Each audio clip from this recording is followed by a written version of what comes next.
Assalamu alaikum guys, I'm going to be reacting to inshaAllah Mehdi Hasan absolutely intellectually destroying this ex-commander, general, genocidal maniac, and there's something he says at the end, excuse me, at the end that I was like, this guy cannot make this stuff up. He cannot, like, what he says is literally what they're doing, and we need to watch it. But before that, brothers and sisters, this video is sponsored by Muslim Mastery, inshaAllah, to build confidence in speaking. Brothers and sisters, confidence is very important. Confidence was one of the things that led me to Islam, not my own confidence, but the confidence of Zakir Naik, Ahmedi. The confidence that he had in his religion made me realize, why is he so sure about what he's speaking? And he made me listen to him attentively. So guys, when it comes to confidence and how to speak, you need this in marriage, work, colleagues, friends, giving dawah. So brothers and sisters, many da'is have also taken this course, inshallah. Please check in the link below. Let's get straight to the video.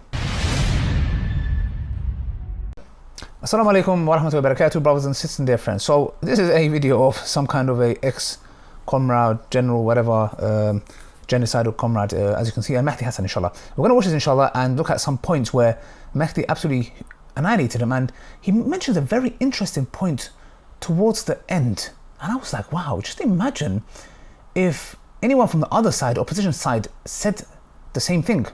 Let's watch for ourselves, inshallah. Here's the first interaction where Mehdi destroys this clown. I don't think that any reasonable person can say, well, Israel is at fault for Iran twice firing missiles on all over Israel. So what Israel is doing is defending itself against Iranian attacks, first and foremost Hamas. And Hamas is down but not out, and now dealing very lately, and after a long period of time of 70,000 Israelis being evacuated from their homes for 11 months, but dealing with Hezbollah as well. And I think that in the coming days, or maybe a little bit more than that, Israel will expand its defenses to the real destabilizing factor in the Middle East, which is Iran. And to put everything within the Netanyahu context, I think it's a bit, intellectually lazy and flat. There's so much more to it, and it really takes away agency and responsibility from all of the other actors that are attacking Israel. The Gaza and the Hezbollah and the Houthis and the Iranians and Iraqis and Syrians, all of these, they have no agency, they have no responsibility, they all are part of the Netanyahu show. I find that a bit hard to believe, and I think it's kind of a lazy argument to be making. All right, Mehdi, your response to that? Well, let's just deal with the agency issue first. A few things. One is, a lot of those groups you mentioned have all said that their fighting with Israel is tied to what's happening in Gaza. Many of them have offered the Houthis, Iran, and I said this to you peers last time I came on the show, and you said, how can we trust them? I said, don't trust them, but call their bluff. They've all said, you end the genocide in Gaza, you end the violence in Gaza, you get a ceasefire, and we will stop fighting with Israel. Which genocide? The one that Hamas started on the 7th? The genocide that Hamas started on the 7th? The genocide that your country's being investigated. Can I finish a sentence? The genocide that your country's being investigated for the International Court of Justice right now. Jonathan, let Mehdi finish his point. Jonathan, I'll let you respond after Mehdi finishes his point. Yeah. Mehdi.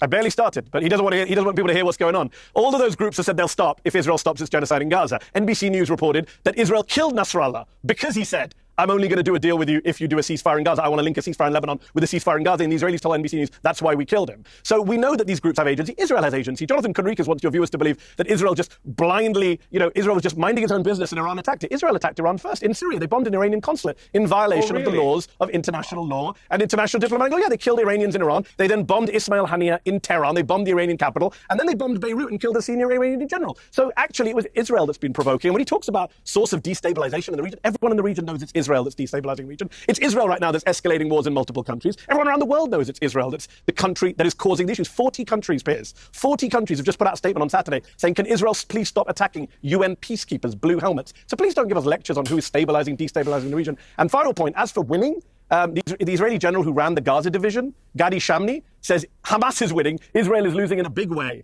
Those are his words, not my words. It's unbelievable. I mean, it's the way they're making it seem as if Yemen, Lebanon, Gaza, Palestinians, Iran, everybody's like, you know what, we are going to have a fight with Israel because we're just bored. Unbelievable. But you see what just happened to him. He got dealt with. The second point. I live here. So I don't think that you're in a position to be lecturing anybody about what's really happening in the region. Okay. I am the one who is running with my family to bomb shelters when Hezbollah fires missiles and when the Iranians fire missiles and when Hamas fires missiles. I am the one who has family who has been evacuated from the north. I am the one who has close relatives and friends who were massacred on October the 7th. Don't lecture me about who is the source of instability. I agree with you that a lot of countries and a lot of dark people have a problem with the Jews living in their ancestral homeland. homeland. But that doesn't make it wrong that we're here. We're going to continue to be here and continue to defend ourselves despite the likes of you and despite our enemies. And I'll tell you that our history is so full of people that wanted to kill Jews and wanted to force us out of our homeland. But we're back, we're here, and we intend to continue to stay here despite the best efforts of Iranians and Syrians and Lebanese and Gazans and others. Mehdi.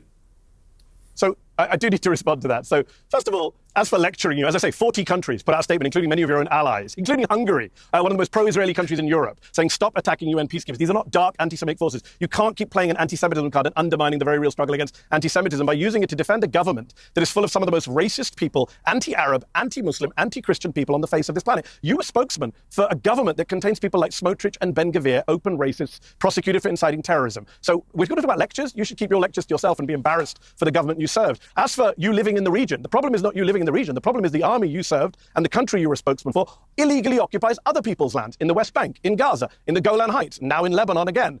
You are the country that is illegally occupying other people's lands. It's not about you living in your homes. It's about you taking other people's homes. It's about Israel now aiming to annex Gaza, according to Haaretz this week, that Netanyahu no longer has any interest in saving the hostages, as he never did, and is eyeing annexation of Gaza, to quote the Israeli newspaper Haaretz. And if we're going to talk about people dying on October the 7th, some of us have condemned that. Some of us oppose that. You only oppose attacks on Israel. You support attacks on non-Israelis. On Monday, let's say his name. Let's say his name. Shaban Ahmed, 19 years old. No. You don't get to interrupt me. Sorry, you do not get to interrupt me. You have to get taking the high ground on interruptions. You'll come back in. Piers will bring you back in. I'm going to finish my point uninterrupted. Otherwise, don't be a hypocrite, as well as someone who represents fascists. A 19-year-old young man, Shaban Ahmed, was a software engineering student. Can I finish my sentence, Piers? Jonathan, just wait, Jonathan. I will bring you. Piers, you can't tell me not to interrupt. Otherwise, this conversation will. No, Mehdi, finish your point, and I'll bring Jonathan in. Oh, please don't threaten us, Mehdi. We know you want to be here so desperately. Okay, Mehdi, finish your point. A 19-year-old... You keep interrupting, Jonathan. People can see what a hypocrite you are. A 19-year-old student, Shaban Ahmed, software engineering student at Al-Azhar University.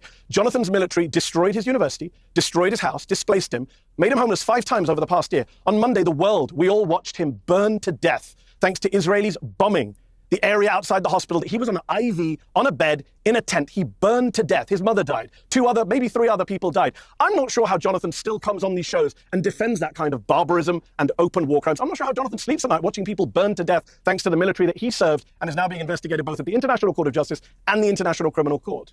Jonathan? So, interesting point. So he is saying that, Mehdi, you are lecturing us on anything, but I'm the one who's running to bombshells and doing this and this, etc. This going, my family's going through this, and it's very interesting. He justifies that his family members are going and running away from these rockets. But let's go to the base of the problem. Because just as you say that, the Palestinians who were living on those lands, in peace with the Christians and the Jews, Muslims all together, they had to suffer that. And the argument you're using to defend yourself is the same thing they're saying. You started all of this. They're saying you guys started all of this. If you didn't do that to us, we would not retaliate. I cannot go and punch someone in the face, and then when they punch me back, and then I'm going to hit them back, and then be like, and he's going like, yeah, but he hit me. But why did I hit you? You hit me first. I was chilling here, bro. I had no problem. Me and you were calm. You punched me in the face and tried to take over my land. So I had to retaliate. Anyways, let's go to the next point. I indeed served for 24 years in the IDF, and I'm a proud Israeli Zionist, and I'm a proud Israeli patriot. And I also am very proud of my service, including as a spokesperson, but also including as a combat officer in the IDF. I know what I stand for. I'm asking, what do you stand for? What kind of values do you stand for? I don't stand for killing civilians like your military. No, of course raping detainees like your military. You'll get to answer. Well, Jonathan, did you witness rape? You'll get to answer. Mehdi, did you witness the rape of detainees? Mehdi, you will get to answer. Mehdi, I'm not. And I ask, what are your motives and who pays for what you do?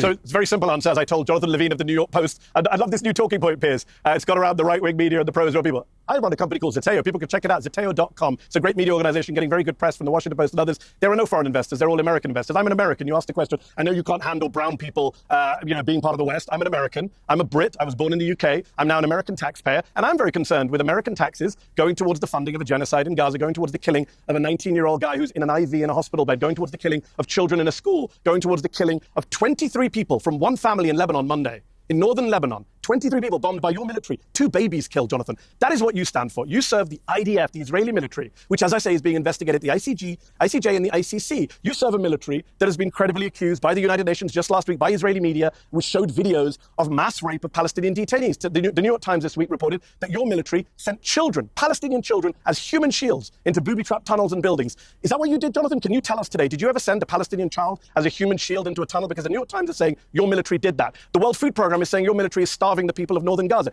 Did you starve people when you were in the military, Jonathan? What do you stand for? Starvation, mass rape, ethnic cleansing, genocide? Every human rights group in the world says your military is an abuser of human rights. I don't know how many human rights you yourself have personally abused. I don't know if you turned a blind eye to rape on your custody. I don't know if you killed children at at point blank range like Israeli snipers did to people carrying white flags. You can tell us today how many people you've killed or how many people you've tortured. I'll be all day. Listen, Mehdi. So in this point, you can clearly see he's trying to kind of dehumanize. This is one of the things the Zionists in the Western world sadly do not like. They don't like educated Muslims who know what they're talking about, because it's like, oh my gosh, they sound like us because we believe we're the only moral ones, with the white man's burden, we're coming to rescue everybody. So when somebody comes and speaks intellectually and brings evidences, that's why he was bringing doubt to that. What do you stand for? Who's funding you? Where are you? Which country are you? It's basically saying, what are you? It's us, the civilized world, against you. But Mehdi shut him down nice and easily. Next point. The fact that someone wrote it doesn't make it true. All of these things that you say we saw people with white flags gunned down in front of our eyes. By someone, Piers has seen it, and I've seen it, and everyone watching the show has seen it. Piers can tell us. Piers can tell us. Piers, have you watched unarmed people gunned down by the IDF, Piers? Why don't you jump into I'll tell you what. And clarify I'll tell you what, Mehdi.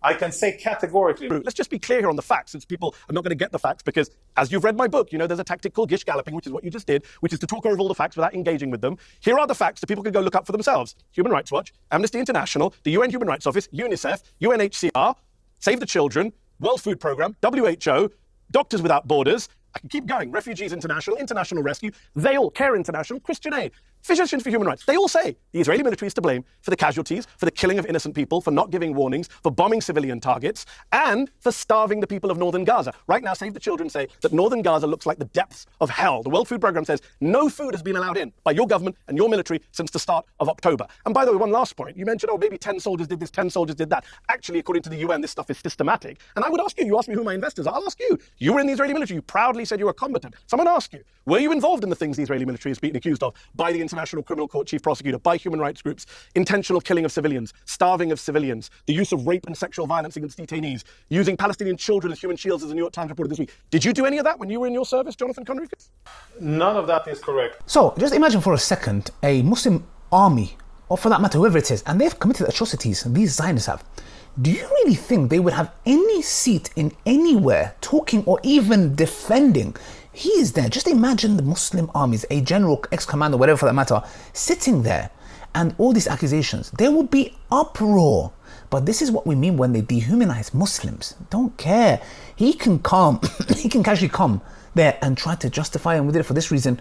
There'll be no reasons. But you can see that when it comes to the issue of, is Russia justified in doing what they do in Ukraine? There is not a single topic or debate I've seen out there about it.